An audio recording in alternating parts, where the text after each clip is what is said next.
আওয়ামী লীগ নয়, বিএনপির ভাবনায় শুধুই আগামী নির্বাচন, বললেন মির্জা ফখরুল। উপদেষ্টা নিয়োগে বিতর্ক এড়াতে আলোচনার আহ্বান। আমাদের আওয়ামী লীগের আগামী নির্বাচন নিয়ে কোনো চিন্তা নাই। আমাদের চিন্তা হচ্ছে আগামী নির্বাচন নিয়ে। সবগুলো সংস্কারে হাত দেওয়া আমরা মনে করি যে খুব বেশি প্রয়োজন নাই। সেটা নির্বাচিত যে পার্লামেন্ট আসবে সেই পার্লামেন্ট সেই কাজগুলো করবে। এখানে এই সরকারের মূলত দায়িত্ব হবে ওই নির্বাচনের জন্য একটি আপনার লেভেল প্লেইং ফিল্ড তৈরি করা। বৈদেশিক মুদ্রা নিয়ন্ত্রণ মামলায় রিমান্ডে সাবেক কৃষিমন্ত্রী আব্দুস শহীদ ও অতিরিক্ত সচিব আমজাদ। আবারও 6 দিনের রিমান্ডে আতিক।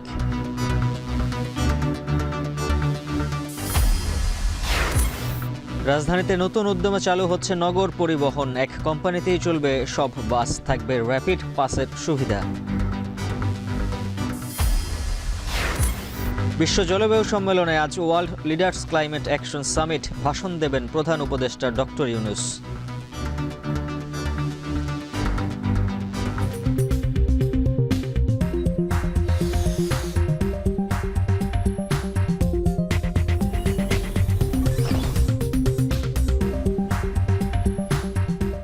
স্বাগত। এখন ঢাকা। পুরো আয়োজনের সঙ্গে আছে আমি উজ্জ্বল হাফিজ।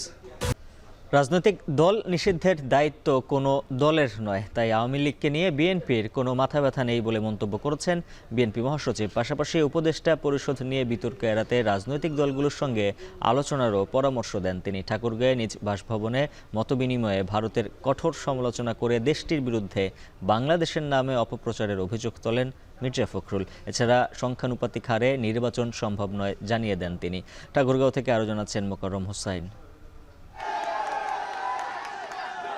5ই আগস্ট ছাত্র জনতার অভ্যুত্থান পরবর্তী বাংলাদেশে সংবিধান সংশোধন সহ রাষ্ট্র সংস্কার নাকি নির্বাচন, এ প্রসঙ্গে যেন দুটি ধারায় বিভক্ত দেশের মূল ধারার রাজনৈতিক দলগুলো। রাজনৈতিক শক্তি, কর্মী বাহিনী কিংবা জনসমর্থন সব সূচকেই এগিয়ে থাকা দল বিএনপি নেতারাও সরব একই ইস্যুতে। এসব প্রসঙ্গে যেন মন খুলেই কথা বললেন বিএনপি মহাসচিব। বুধবার সকালে ঠাকুরগাঁওয়ের নিজ বাসভবনে মহাসচিবের সঙ্গে সাংবাদিকদের আলাপে উঠে আসে বিপ্লব পরবর্তী বাংলাদেশের সংকট ও সমাধানের পথ। একই সঙ্গে বার্তা পাওয়া যায় এমন প্রেক্ষাপটে বিএনপির অবস্থানেরও। মতবিনিময়ের শুরুতেই শেখ হাসিনাকে ফেসিবাদের শীর্ষ নেতা আখ্যা দেন মির্জা ফখরুল। পতিত সরকারের সাবেক প্রধানমন্ত্রী শেখ হাসিনা ভারতে আশ্রয় নেয় দেশটি বাংলাদেশের বিরুদ্ধে নানাভাবে অপপ্রচার ও ষড়যন্ত্র করছে বলে অভিযোগ করেন বিএনপি মহাসচিব। এজন্য জাতিগতভাবে ঐক্যবদ্ধ থাকতে দেশবাসীর প্রতি আহ্বান জানান তিনি। বলেন, কাউকে নিষিদ্ধ করা কোনো দলের কাজ নয়, এ ব্যাপারে সিদ্ধান্ত নেবে দেশের জনগণ ও আগামী সংসদ। রাজনৈতিক দলগুলো একটা আরেকটা রাজনৈতিক দলকে নিষিদ্ধ করার ব্যাপারে আমি মনে করি যে তাদের মতামত দেওয়াটা সমীচীন নয়। দ্য পিপল উইল ডিসাইড যে কে রাজনীতি করবে, কে করবে না, and through election. Awami League নিষিদ্ধ করার প্রসঙ্গ নিয়ে বিএনপির অবস্থান উঠে আসে মহাসচিবের বক্তব্যে। তিনি বলেন, আওয়ামী লীগ নিয়ে বিএনপির কোনো মাথা ব্যথা নেই। এ সময় উপদেষ্টা নিয়োগের বিষয়ে সরকারকে আরো সতর্ক হওয়া উচিত বলে মন্তব্য করেন তিনি। আমাদের আওয়ামী লীগের আগামী নির্বাচন নিয়ে কোনো চিন্তা নাই। আমাদের চিন্তা হচ্ছে আগামী নির্বাচন নিয়ে। সেটাই আমরা এখন পর্যন্ত নিশ্চিত নই, কারণ বর্তমান যে আপনার অন্তর্বর্তীকালীন সরকার আছে তারা এখন পর্যন্ত নির্বাচনের কোনো রোড ম্যাপ দেয়নি। তাদের প্রধান যে দায়িত্ব সেটা আমরা বারবার করে বলছি যে তাদের সবগুলো সংস্কারে হাত দেওয়া আমরা মনে করি যে খুব বেশি প্রয়োজন নাই। সেটা নির্বাচিত যে পার্লামেন্ট আসবে সেই পার্লামেন্ট সেই কাজগুলো করবে। একই আলোচনায় গণমাধ্যমের এক প্রশ্নের জবাবে জামায়াত সহ কয়েকটি রাজনৈতিক দলের সংখ্যানুপাতিক হারে নির্বাচনের প্রস্তাব নাকচ করে দেন বিএনপি মহাসচিব। মোকাররম হোসাইন, এখন ঠাকুরগাঁও। উত্তরা পশ্চিম থানায় বৈদেশিক মুদ্রা নিয়ন্ত্রণ আইনের মামলায় সাবেক কৃষিমন্ত্রী আব্দুস শহীদ ও সাবেক অতিরিক্ত সচিব আমজাদ হোসেনের 3 দিন করে রিমান্ড দিয়েছেন আদালত। এছাড়া উত্তরা পূর্ব থানায় হত্যা মামলায় সাবেক মেয়র আতিকুল ইসলামের 5 দিন ও একই থানায় আরেকটি হত্যা মামলায় অ্যাডভোকেট মমতাজ উদ্দিন আহমেদ মেহেদির 3 দিনের রিমান্ড দিয়েছেন আদালত। এদিকে মোহাম্মদপুর থানার হত্যা মামলায় সাবেক মন্ত্রী হাসানুল হক ইনু, একই থানায় পৃথক 3টি হত্যা মামলায় সাবেক এমপি সাদেক খান ও ঢাকা উত্তরের সাবেক কাউন্সিলর সলিমুল্লাহ সলুকে গ্রেফতার দেখানো হয়। বুধবার সকালে ঢাকার চিফ মেট্রোপলিটন ম্যাজিস্ট্রেটের আদালতে তাদের হাজির করে গ্রেপ্তার ও রিমান্ড আবেদন করেন মামলার তদন্তকারী কর্মকর্তা। পরে রাষ্ট্র ও আসামি পক্ষে আইনজীবীদের শুনানি শেষে তাদেরকে এই আদেশ দেন আদালত।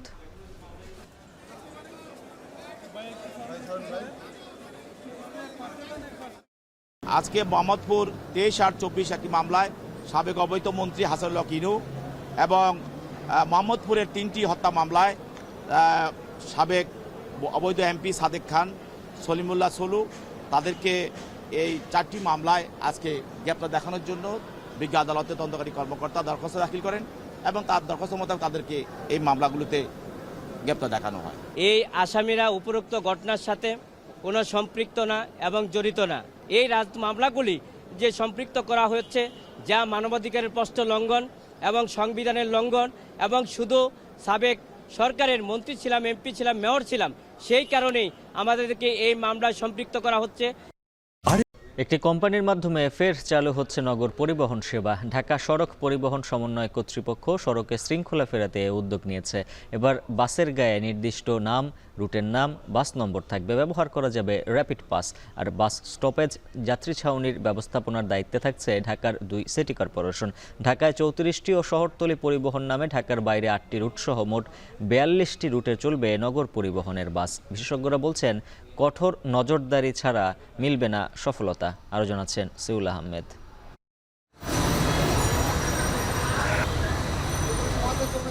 নগর পরিবহন রাজধানীবাসীকে যাত্রায় কিছুটা আরামদায়ক, গণপরিবহনে শৃঙ্খলা আনা আর অসুস্থ প্রতিযোগিতা থেকে এ খাতকে বাঁচাতে জাঁকজমকপূর্ণ আয়োজনের মধ্য দিয়ে চালু করা হয়েছিল ঢাকা নগর পরিবহন। অথচ ঘাটার চরে বাস ডিপোতে পড়ে আছে বাস, সেবা নেই। তবে সাক্ষী হিসাবে রাজধানী জুড়ে দেখা মিলবে বাস স্টপেজ আর যাত্রী ছাউনি। 2021 সালে 26 ডিসেম্বর কেরানীগঞ্জের ঘাটাচর থেকে কাঁচপুর পর্যন্ত বিআরটিসির 30টি, ডাবল ডেকার ও ট্রান্সসিলভা পরিবহনের 20টি বাস সহ অর্ধশত বাস নিয়ে ঢাকা নগর পরিবহন নামে প্রথম বাস সেবা চালু হয়। তবে রাজনৈতিক পট পরিবর্তনের পর কোনো ঘোষণা ছাড়াই বন্ধ হয়ে যায় নগর পরিবহনের বাস। বিআরটিসি সহ অন্য বেসরকারি কোম্পানিগুলো তাদের সব বাস তুলে নিয়েছে। অন্তর্বর্তীকালীন সরকার ক্ষমতা নেয়ার পর থেকেই গণপরিবহন নিয়ে নতুন করে চিন্তাভাবনা শুরু করে ঢাকা সড়ক পরিবহন সমন্বয় কর্তৃপক্ষ ডিটিসিএ। রাজধানীর গণপরিবহনের শৃঙ্খলা ফেরাতে উদ্যোগ নেওয়া হয় নগর পরিবহন আবারও ফিরিয়ে আনার। এবার বাসের গায়ে নির্দিষ্ট নাম, রুটের নাম, থাকবে বাস নম্বর। এছাড়াও নির্দিষ্ট স্টপেজে থামতে হবে, যত্রতত্র যাত্রী উঠানামা করতে পারবে না। আর থাকতে হবে টিকেটিং ব্যবস্থা। ব্যবহার করা যাবে র্যাপিড পাস। কিছু শর্তাবলী তাদেরকে মানতেই হবে। আমাদের এই শর্তাবলী আগেই তৈরি করা ছিল। আমাদের সাথে যখন তারা রুট পারমিট নিতেন, রাজি হতেন কিন্তু যে তাদেরকে এটা হুবহু মেনে চলতে হবে। সেখানে বলা ছিল বাস কাউন্টার ভিত্তিক চলবে, বাসে ই টিকিটিং থাকবে, কিন্তু তারা নিয়ে কিন্তু সেগুলো মানতেন না। এইগুলো স্ট্রিক্টলি তাদেরকে মেনে চলতে হবে। সুতরাং এখন যেগুলো আসবে, যে আবেদন, তারা কিন্তু জেনে শুনেই আসছে, তারা ভালো মতো ব্যবসা করতে পারবে। তাদেরকে সেই এনভায়রনমেন্টটা তৈরি করে দিতে হবে। আমার মনে হয় আগে যে এনভায়রনমেন্ট, যে আসলে সিচুয়েশনটা ছিল, সেটা আসলে পজিটিভ ছিল। বিগত সময়ে সফলতা পায়নি বাস রুট রেশনালাইজেশন কর্মসূচির আওতায় পাইলটিং কার্যক্রমটি। 2 সিটি কর্পোরেশনের মেয়রের সাথে বিভিন্ন সভায় প্রকাশ্যেই বাস মালিক শ্রমিক নেতাদের সম্পর্কের অবনতির চিত্র স্পষ্ট। বাস মালিক শ্রমিক নেতাদের অসহযোগিতা ছিল চোখে পড়ার মতো। তবে এ দায় মানতে নারাজ বাস মালিকেরা। এখানে অনেক সমস্যা আছে যেগুলি বাস মালিক সমিতি বা বাস মালিকদের পক্ষেও সমাধান করা সম্ভব না। পরবর্তীতে কিভাবে আপনার এই বাসগুলি এই রুট কোম্পানি বেসড চলবে 42টা রুটে, সেটা আমরা নির্ধারণ করে আমরা একটা নতুন সিস্টেমে আমরা গাড়িগুলি চালাবো। এদিকে পূর্বের নগর পরিবহন প্রকল্পে ঢাকার 2 সিটি কর্পোরেশনের দায়িত্ব ছিল বেশি। দুর্নীতির ব্যাপক অভিযোগও ছিল তাদের বিরুদ্ধে। আর তাই এই সেবা চালু হওয়ার 1 বছরের মধ্যেই নড়বড়ে হয়ে যায় প্রকল্পটি। আর 3 বছরের মধ্যে বন্ধই হয়ে যায় নগর পরিবহন। এ বিষয়ে 2 সিটি কর্পোরেশনকে প্রশ্ন করা হয়। তাদের উত্তর শুনে মহাদেব সাহার সেই বিখ্যাত উক্তির কথাই মনে পড়ে যায় বারবার, ভুলে যাও, ভুলে যাওয়ার চেয়ে ভালো কিছুই নেই। আমি আগের বার কি করা হয়েছিল সেটি সমালোচনা, সুবিধা অসুবিধা, সেই বিষয়গুলো আমি সামনের দিকে এগিয়ে যেতে চাই। পিছনের বিষয়গুলো আমার মনে হয় পিছনে অনেক খারাপ দিক থাকতে পারে। আমরা খারাপ দিক থেকেও তো আমরা ভালো দিক শিখে, খারাপ থেকে তো ভালো সিদ্ধান্ত নেব। যারা প্রকৃত অর্থে সেবা প্রদানের জন্য আগ্রহ আছে, আর আমরা চাই যে এটি একটি প্রতিযোগিতামূলক অবস্থায় আসুক। ডিটিসিএ এখানে মুখ্য ভূমিকা এবং সমন্বয়কের ভূমিকা পালন করছে। সিটি কর্পোরেশন অ্যাকচুয়ালি ফ্যাসিলিটেট করে এগুলোকে। সেখানে অবকাঠামোগত উন্নয়ন, অবকাঠামোগত সংস্কার, কোনো ট্রাফিক সাইন সিগন্যাল, এগুলার যত ধরনের সহায়তা প্রয়োজন হবে সেটা আমরা আমাদের এন্ডে এক্সটেন্ড করব। গণপরিবহন বিশেষজ্ঞ শামসুল হকের মতে এই পদ্ধতিতে বাস পরিচালনা করতে হলে সব সেক্টরের সদিচ্ছা থাকতে হবে, প্রয়োজন সঠিক নজরদারি, নয়তো আগের বারের মতো এবারও আলোর মুখ দেখবে না নগর পরিবহন। বিশৃঙ্খলার বেনিফিশিয়ারি যারা, তাদেরকে নিয়েই মেয়ররা চাচ্ছিলেন যে বাস রুট ফ্র্যাঞ্চাইজ করবেন, ভুল পথে ছিলেন। আমি বলবো একটা সুবর্ণ সুযোগ এসেছে। ব্যারিয়ারটা কিন্তু টেকনিক্যাল না, এটা নন টেকনিক্যাল। টেকনিক্যালি কিভাবে করতে হবে অলরেডি করে পাইলটিং করে সাকসেসফুল হয়ে আছে। সুতরাং this is the high time.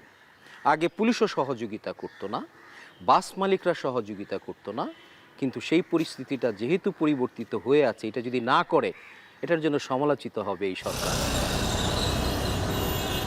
ঢাকায় 34টি ও শহরতলি পরিবহন নামে ঢাকার বাইরে 8টি রুট সহ মোট 42টি রুটে চলবে নগর পরিবহনের বাস।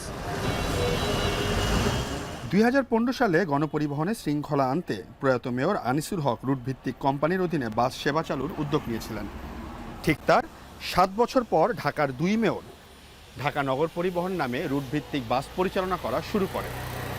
তবে দুর্নীতি, 2 মেয়রের খামখেয়ালি, বাস মালিকদের অসহযোগিতা আর সর্বশেষ জুলাই বিপ্লবের পরে 2 মেয়রের পলায়ন ইত্যাদি বিভিন্ন কারণে প্রায় কয়েক কোটি টাকা লসে ঘোষণা ছাড়াই বন্ধ হয়ে যায় ঢাকা নগর পরিবহন। তবে ঢাকা সড়ক পরিবহন কর্তৃপক্ষ বলছে নতুন করে প্রায় 42টি রুটের মাধ্যমে আবারও ফেরত আসছে ঢাকা নগর পরিবহন। বলছেন এবার গণপরিবহনে শৃঙ্খলা ফেরত আসবে। তবে দেখার বিষয় কতদিনই বা চলে এই ঢাকা নগর পরিবহন আর কতটুকুই বা সুফল পায় সাধারণ জনগণ। সিউল আহমেদ, এখন, ঘাটার চর বাস ডিপো, ঢাকা। COP29 জলবায়ু সম্মেলনের ওয়ার্ল্ড লিডার্স ক্লাইমেট অ্যাকশন সামিটে বুধবার দুপুরে ভাষণ দেবেন প্রধান উপদেষ্টা ডক্টর মোহাম্মদ ইউনূস। আজারবাইজানের রাজধানী বাকুতে চলছে ওয়ার্ল্ড লিডার্স ক্লাইমেট অ্যাকশন সামিটের উদ্বোধনী অধিবেশন, যেখানে জলবায়ুর পরিবর্তনের ক্ষতিকর প্রভাব রোধে কার্যকরী পদক্ষেপ ঠিক করতে দিক নির্দেশনা দিচ্ছেন বিশ্ব নেতারা। জাতিসংঘের বার্ষিক জলবায়ু সম্মেলনে অংশ নিতে 4 দিনের সফরে আজারবাইজানের অবস্থান করছেন প্রধান উপদেষ্টা। বাংলাদেশ সরকারের দায়িত্ব নেয়ার পর এটি ডক্টর মোহাম্মদ ইউনূসের দ্বিতীয় বিদেশ সফর।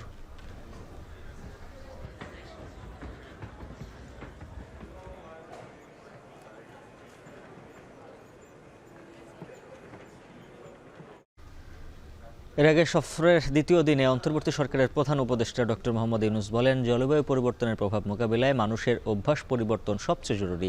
এ ক্ষতি মোকাবিলায় অর্থ সবচেয়ে গুরুত্বপূর্ণ ফ্যাক্টর।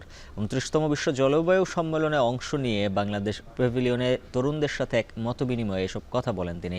আজারবাইজানের বাকু থেকে আরও জানাচ্ছেন মাহমুদ রাকিব। জলবায়ু সম্মেলনের দ্বিতীয় দিন বিশ্ব মঞ্চে বিশ্ব নেতাদের কাতারে অংশ নেন বাংলাদেশের প্রধান উপদেষ্টা ডক্টর মোহাম্মদ ইউনূস। এদিন বাকুর স্থানীয় সময় বিকেলে বাংলাদেশের প্যাভিলিয়নে আসেন তিনি। সেখানে জলবায়ু পরিবর্তনের প্রভাব মোকাবিলায় ক্ষুদ্র কৃষকদের ভূমিকা শীর্ষক আলোচনায় অংশ নেন প্রধান উপদেষ্টা ডক্টর মোহাম্মদ ইউনূস। নেদারল্যান্ড সরকারের সাথে যৌথ উদ্যোগে এই আয়োজনে প্রধান উপদেষ্টা বলেন, জলবায়ুর প্রভাবে হুমকির মুখে কৃষি, কমছে উৎপাদন, হতাশ হচ্ছে কৃষক। তাই কৃষকরা খাদ্য উৎপাদন থেকে পরিবেশ রক্ষায় ভূমিকা রাখলেও তারা সুবিধা পাচ্ছেন না। We are the creator of all the problems of this planet, which problem this planet will not exist anymore. So we still have a window of time to save this planet by changing ourselves. কৃষিতে নারীর অবদান অপরিসীম উল্লেখ করে তাদের নানা ঝুঁকির কথা তুলে ধরেন ডক্টর ইউনূস। দেশের ব্যাংকিং ব্যবস্থা মূলত উচ্চবিত্তদের জন্য ছিল, সেখানে নারী ও কৃষকদের অংশগ্রহণ নিশ্চিত করতেই গ্রামীণ ব্যাংক কাজ শুরু করেছিল বলেও উল্লেখ করেন তিনি। So far we have talked about microcredit, digital loan. We don't even talk about savings. Grameen Bank is a bank of savings and credit, both together. And also insurance. That also people forget. Grameen Bank is also a bank for insurance. They give health insurance to people. The whole chain of health centers began in Bangladesh through Grameen Bank intervention by creating healthcare centers with the money from the people who benefit from that. It's an insurance program. You take all the advantages of this thing, but annually you pay X amount of money. It's a very small amount of money. জলবায়ু জনিত সংকট মূলত মানুষের তৈরি, তাই এর সমাধানও তাদেরই করতে হবে বলে মত দেন নোবেলজয়ী বিশ্ব নেতা। We create the problem, then we go and shout how to make the money, how to put the money. Stop creating the problem in the first place.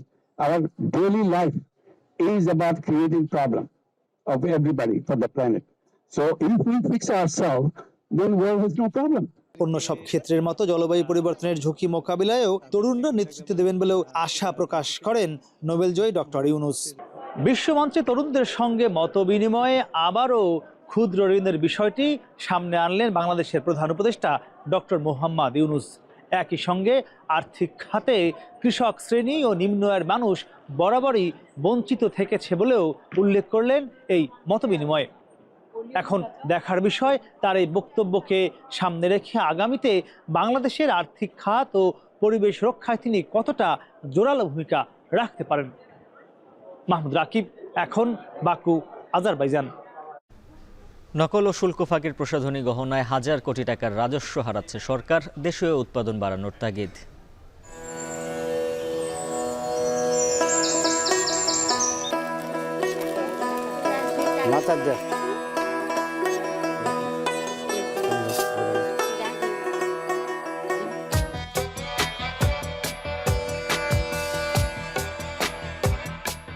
দামি দামি যে ক্রিমগুলো বলেন, শ্যাম্পুগুলো বলেন, সেগুলোর কিন্তু অনেক কপি কিন্তু বাজারে আছে। আমাদের মানে ক্রেতারা কি বিদেশি পণ্যের প্রতি বেশি ঝুঁকে গেছে। দেশীয় কোম্পানিগুলোও কসমেটিক্স ভালো তৈরি করতেছে, কিন্তু তারা যদি আরেকটু কোয়ালিটির দিকে নজর দেয়, সেক্ষেত্রে আমাদের ইম্পোর্ট নির্ভরতা কমবে, আমাদের ফরেন কারেন্সি সেভ হবে।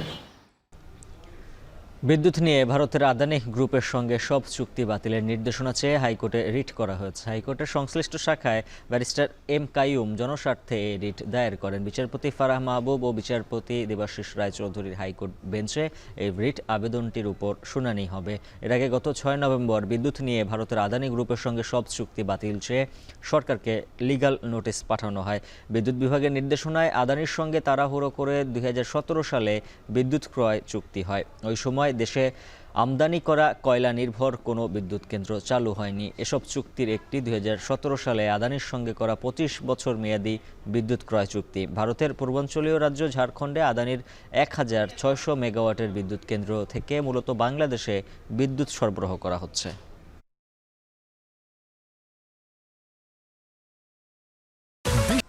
তারল্য সংকটে ব্যবসায়ীদের চাহিদা মতো অর্থের যোগান দিতে পারছে না বেশ কিছু ব্যাংক। এমন অভিযোগ ব্যবসায়ীদের। ব্যাহত স্বাভাবিক লেনদেন, রমজান ঘনিয়ে আসায় আমদানির তোড়জোড় শুরু হচ্ছে। এ সময় এমন সংকটে বিপাকে ব্যবসায়ীরা। বিস্তারিত জানাতে খাতুনগঞ্জ থেকে যুক্ত আছেন সহকর্মী শোয়েব রহমান। শোয়েব, জানাবেন তারল্য সংকটে ব্যবসায়ীদের কী ধরনের ভোগান্তি পোহাতে হচ্ছে আর সমস্যার সমাধান কিভাবে মোকাবিলা করা হবে?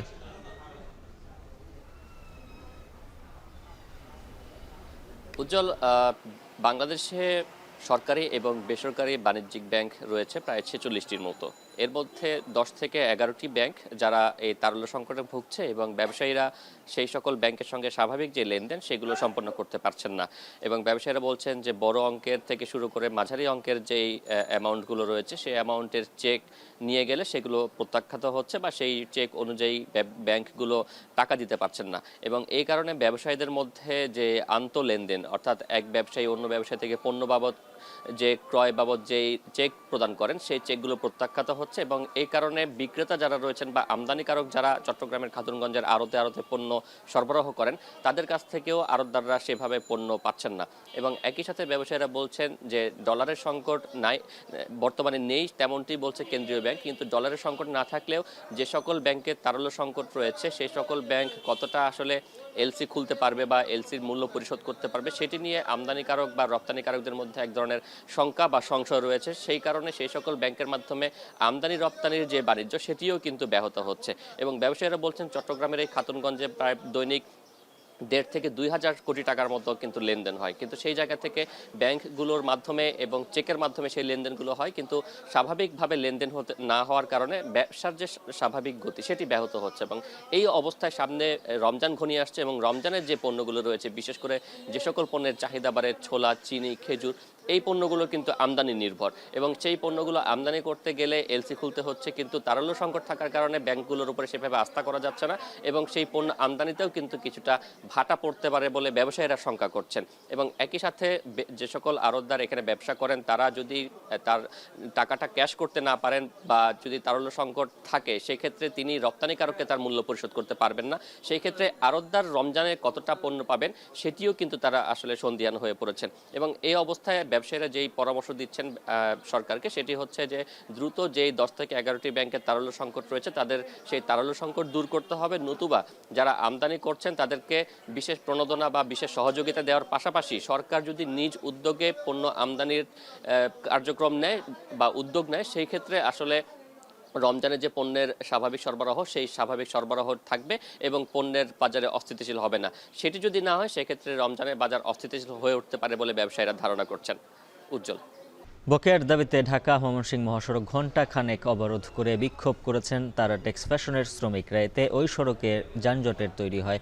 পুলিশ কর্মকর্তা জানান, মালিকপক্ষের সঙ্গে আলোচনা করে বেতন পরিশোধের চেষ্টা করা হচ্ছে। টঙ্গীতে তারাটেক্স ফ্যাশন লিমিটেড কারখানা শ্রমিকরা জানান, শ্রমিকদের গেল মাসের বেতন পরিশোধ না করেই বিনা নোটিশে কারখানা বন্ধ করে দেয় কর্তৃপক্ষ। 3 দিন কাজে যোগ দিতে না পারায় সকালে বাধ্য হয়ে শ্রমিকরা মহাসড়ক অবরোধ করতে নেমেছেন। এই অবরোধের কারণে মহাসড়কের উভয় পাশে অন্তত 10 কিলোমিটার এলাকা জুড়ে তৈরি হয় যানজট। পরে সেনাবাহিনী ও পুলিশের আশ্বাসে প্রায় 1.5 ঘন্টা পর মহাসড়ক থেকে অবরোধ তুলে নিয়ে কারখানার সামনে অবস্থান নেন শ্রমিকরা।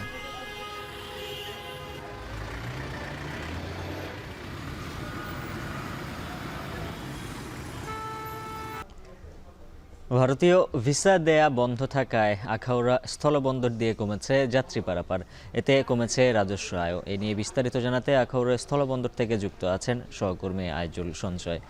সঞ্চয়, জানাবেন যাত্রী পারাপার কমায় রাজস্ব আয় কতটা কমেছে, আর ভিসা জটিলতা নিরসনের বিষয়ে সংশ্লিষ্টরা কি বলছেন?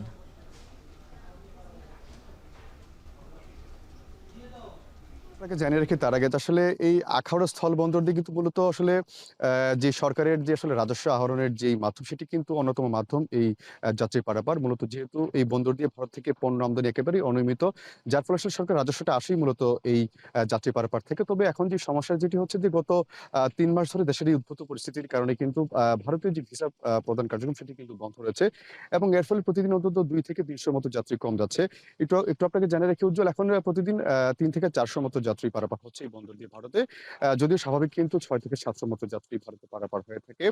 আমরা আসলে আপনি যেটি জানতে চেয়েছেন যে আসলে এই সমস্যাটি নিয়ে কোনো আলোচনা হচ্ছে কিনা, আমরা কথা বলেছিলাম ইমিগ্রেশন কর্তৃপক্ষ এবং বন্দর কর্তৃপক্ষের সঙ্গে। বিশেষ করে আখাউড়া আন্তর্জাতিক ইমিগ্রেশন চেকপোস্ট পুলিশের যিনি ভারপ্রাপ্ত কর্মকর্তা আছেন খায়রুল আলম, তার সঙ্গে আমার কথা হয়েছে। তিনি বলছেন যে ইতিমধ্যে তার বিষয়টি নিয়ে তাদের যেই ইমিগ্রেশন বিভাগের যে ঊর্ধ্বতন কর্মকর্তা আছেন তাদেরকে তারা বিষয়টি অবগত করেছেন এবং এটি নিয়ে যেন আসলে সরকারের উচ্চ পর্যায়ে যেন আলোচনা হয়, সেটি নিয়ে কিন্তু তারা বেশ চিন্তিত এবং এটি নিয়ে তারা কথা বলছেন। তবে যেহেতু আসলে এটি 2 দেশের একটি বিষয়, সেহেতু কবে নাগাদ এই সমস্যাটি আসলে শেষ হবে সেটি কিন্তু এখনই তিনি স্পষ্ট করে বলতে পারছেন না। তবে তারা এই যে যাত্রী পারাপার কমে যায় এবং এর ফলে যে আসলে রাজস্ব যে কমছে সেটি নিয়ে কিন্তু তারা কিন্তু বেশ চিন্তিত। একটু আপনাকে জেনে রেখে উজ্জ্বল, বিগত 2023-24 অর্থ বছরে এই বন্দর দিয়ে ভারতে যে পরিমাণ যাত্রী পারাপার হয়েছে তার থেকে রাজস্ব এসেছে প্রায় 14 কোটি টাকার মতো। এছাড়া চলতি বছরেও কিন্তু এই যে চলতি যে অর্থ বছর যেটি চলছে 24-25 অর্থ বছর, মূলত জুলাইয়ের পর থেকে কিন্তু আসলে যাত্রী পারাপারটি কিন্তু কমছে। আর এখন যেহেতু আগস্টের পর থেকে একেবারে ভিসা প্রদান বন্ধ, যার ফলে মারাত্মকভাবে কিন্তু যাত্রী পারাপার কমছে, এতে করে রাজস্ব অনেকাংশই কমে গিয়েছে। তো উজ্জ্বল, আমার কাছে এই ছিল আখাউড়া স্থলবন্দর থেকে যাত্রী পারাপার সংক্রান্ত সবশেষ তথ্য। আখাউড়া স্থলবন্দর থেকে যুক্ত ছিলেন সহকর্মী আইজুল সঞ্চয়। নরসিংদী জেলা কারাগার থেকে লুট হওয়া 29টি অস্ত্র, 5000-এরও বেশি গুলি এখনও উদ্ধার হয়নি। পাশাপাশি পালিয়ে যাওয়া অনেক কয়েদিকে এখনও কারাগারে ফেরানো যায়নি। এ বিষয়ে বিস্তারিত জানাতে যুক্ত আছেন সহকর্মী রাকিবুল ইসলাম। রাকিব, জানাবেন লুট হওয়া অস্ত্র গুলি উদ্ধারের বিষয়ে কারা কর্তৃপক্ষ কি বলছে, আর পলাতক কয়েদিদের বিষয়ে কি ব্যবস্থা নেওয়া হবে?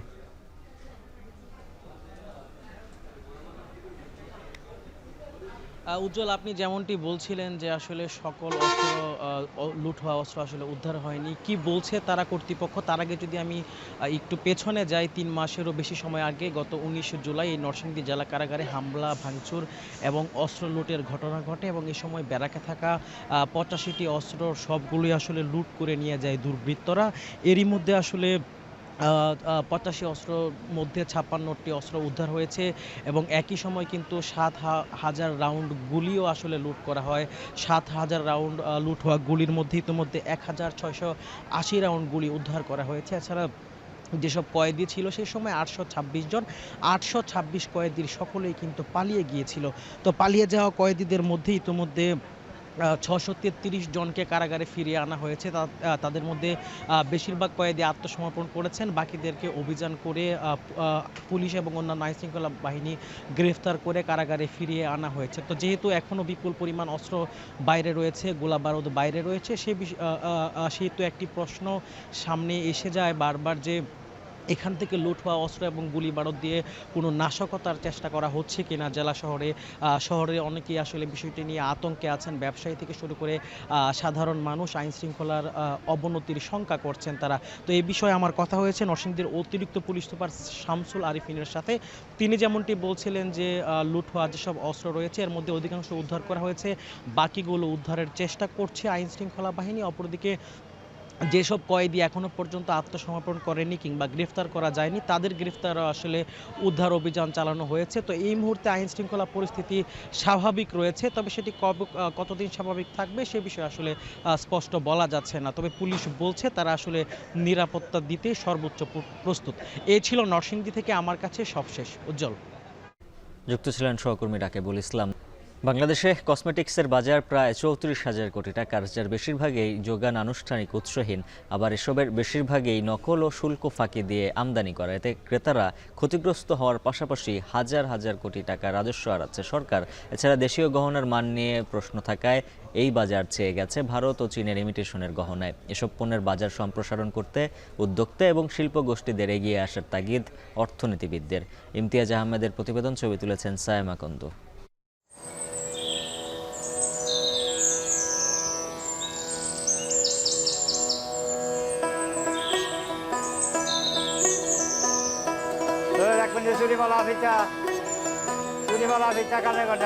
মেঠোপথ ধরে 70 ঊর্ধ্ব মুন্নাফ মিয়ার এই ছুটে চলা 2 যুগেরও বেশি।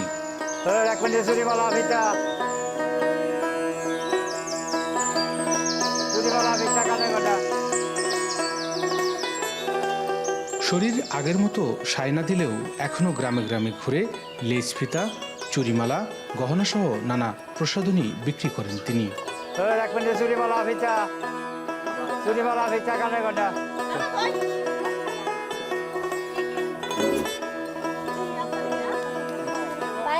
ময়মনসিংহের প্রত্যন্ত গ্রামের এই দাসপাড়ায় তাকে ঘিরে নারীদের ভিড়।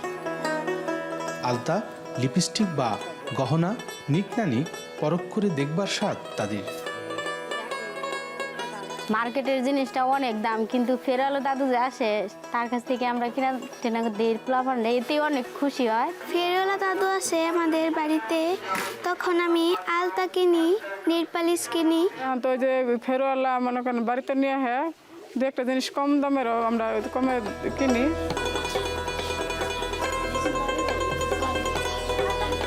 একসময় আবহমান গ্রামীণ নারীদের সাজসজ্জা সহ বিয়ের সদাইয়ের অন্যতম মাধ্যম ছিল এই ফেরিওয়ালারা।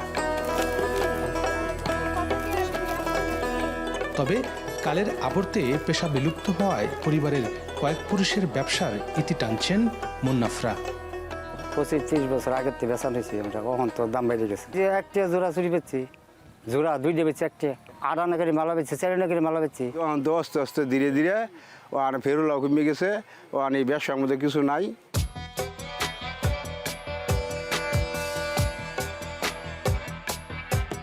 বিক্রির ধরন বদলালেও গহনা আর প্রসাধনীর বাজার ছাড়িয়েছে হাজার কোটি টাকা। ময়মনসিংহের চকবাজারে প্রতিদিন বিক্রি হয় লাখ লাখ টাকার পণ্য, যার বেশিরভাগই আমদানি করা। তবে নকলের ভিড়ে আসল চেনা দায়, যাতে প্রায়ই বিড়ম্বনায় পড়েন ক্রেতা ব্যবসায়ীরাও। সাধারণত আসলে এটা একটা শৌখিনতা, কিন্তু এখন মানে যে হারে দাম বাড়তেছে এখন আর শৌখিনতা এটা বলা যায় না। ক্যাশ টাকাতে যে বেচা কেনা এটা হচ্ছে না, আর দ্বিতীয়ত হইলো মানে আমাদের বাকি পরিমাণ বেশি হচ্ছে। আমাদের এখানে যেরকম চাহিদা বিদেশি প্রসাধনীর, তার 50% আমরা কাস্টমারের চাহিদা পূরণ করতে পারছি না।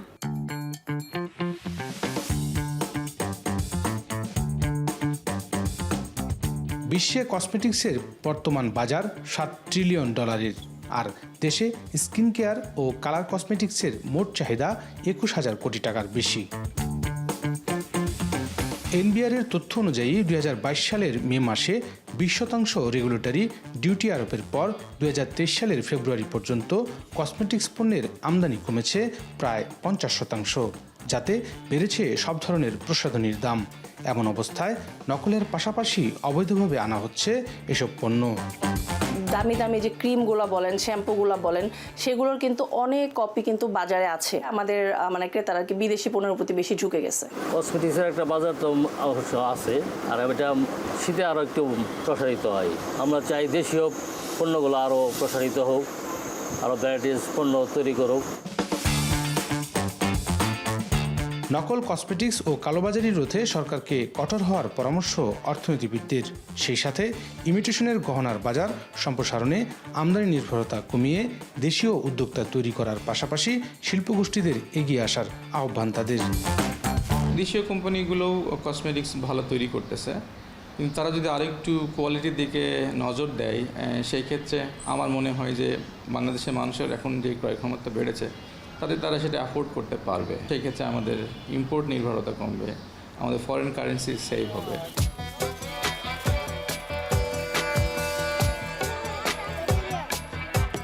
নীতিগত সহায়তা ও স্থানীয় শিল্প সুরক্ষায় কর সুবিধা পাওয়া গেলে চাহিদা পূরণে গড়ে উঠতে পারে দেশীয় শিল্প, যার মাধ্যমে আরও 50 লাখ মানুষের কর্মসংস্থানের সম্ভাবনা রয়েছে বলে মনে করছেন এই খাত সংশ্লিষ্টরা।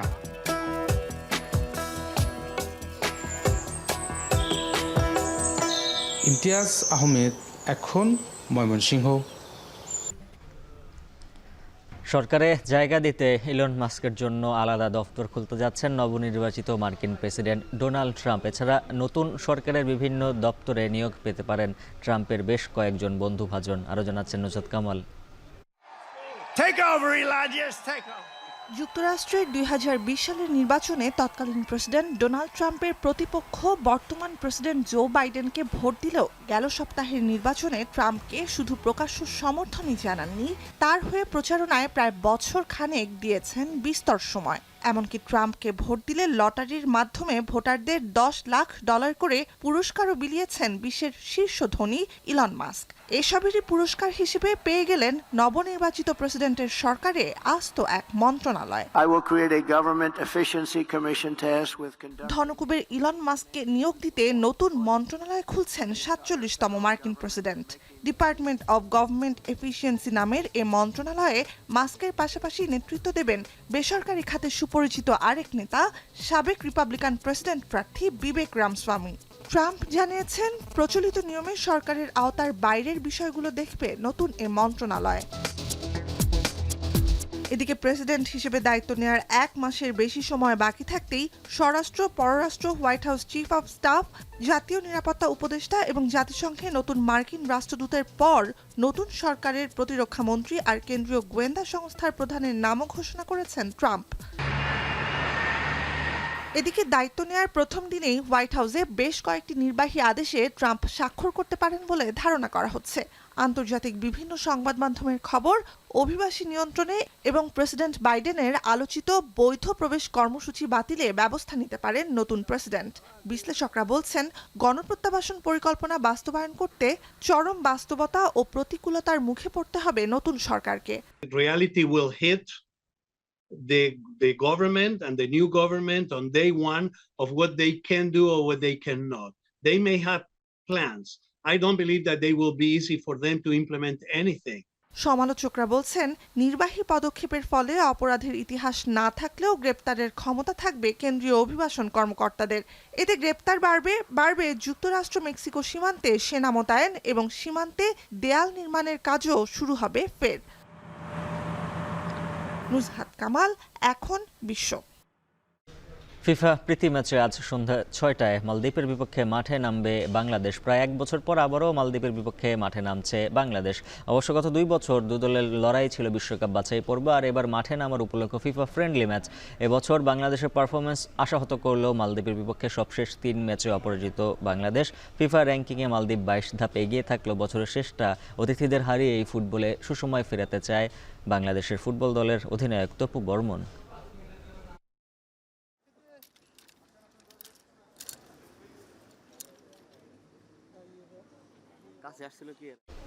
এখন ঢাকা শেষ করার আগে জানিয়ে দিচ্ছি শিরোনামগুলো আরও একবার। আওয়ামী লীগ নয়, বিএনপির ভাবনায় শুধুই আগামী নির্বাচন বললেন মির্জা ফখরুল। উপদেষ্টা পরিষদ নিয়ে বিতর্ক এড়াতে আলোচনার আহ্বান। আমাদের আওয়ামী লীগের আগামী নির্বাচন নিয়ে কোনো চিন্তা নাই, আমাদের চিন্তা হচ্ছে আগামী নির্বাচন নিয়ে। সবগুলো সংস্কারে হাত দেওয়া আমরা মনে করি যে খুব বেশি প্রয়োজন নাই, সেটা নির্বাচিত যে পার্লামেন্ট আসবে সেই পার্লামেন্ট সেই কাজগুলো করবে। বৈদেশিক মুদ্রা নিয়ন্ত্রণ মামলায় রিমান্ডে সাবেক কৃষিমন্ত্রী আব্দুস শহীদ, অতিরিক্ত সচিব আমজাদ, আবারও 5 দিনের রিমান্ডে আতিক।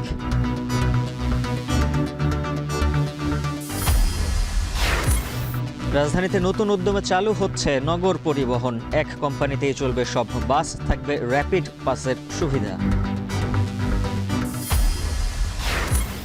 বিশ্ব জলবায়ু সম্মেলনে আজ world leaders climate action summit. ভাষণ দেবেন প্রধান উপদেষ্টা ডক্টর ইউনূস।